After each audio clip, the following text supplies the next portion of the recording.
и се опитваме да изясняваме и действаме от самото начало, всъщност.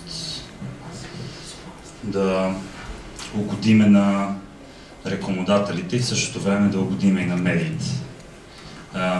Дали залитаме в различни посоки, в различните етапи на развитието на този бизнес в България. И естествено, така, технологиите ни позволяват да бъдем все по-точни в преследването и постигането на поставените цели. Както казах,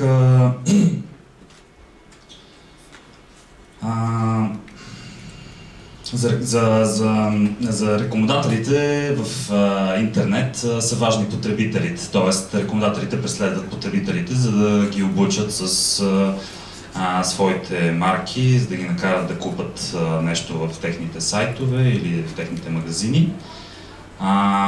И в същото време пък за медиите също са важни потребителите, т.е. медиите искат по всякакъв начин да привлекат колкото може повече потребители на своя сайт и да им покажат, това става, като им показват предоставят релевантно съдържание. Не изпускайте момента, че рекламата в един сайт е част от съдържанието на този сайт. Тоест, рекламата, колкото и да по някакъв път да се намесва така малко по-грубо в пространството, не прекъсва сайт. Рекламата също така е част от информацията, която сайта иска да сподели с потребителите. Така че всъщност потребителят е еднакво важен както за рекламодателите, така и за медиите. И идеята е да се преследват да се развиват механизми, които да удовлетворяват еднакво добре и двете страни. Сега какви са обикновено задачите при рекламодателите? Основната, най-често ползвана функция на това рекламно пространство е да представи своите марки, продукти, и да се асоциира с публиката на дадени сайтове и с марките на тези сайтове, които вече има доста сериозни марки в българския интернет и глобални марки, които се намесват неизбежно. В същото време рекламодателят иска и някакъв, колкото е възможно, измерим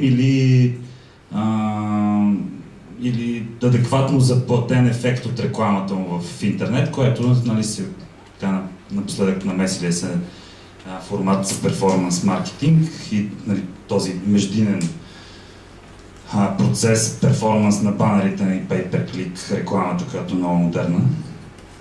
Какво искат медиите?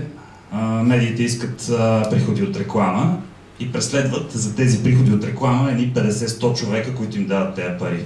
Тоест рекламните агенции, рекламните специалисти, консултанти на рекламодатели, и своите рекламодатели, нали, които дават тези пари за реклама. Това са примерно, да речем, 100 единици, компании, хора. В същото време средностатистическия специализиран сайт преследва още едни 50, 100, 200 хиляди човека, които да бъдат потребителите на този сайт.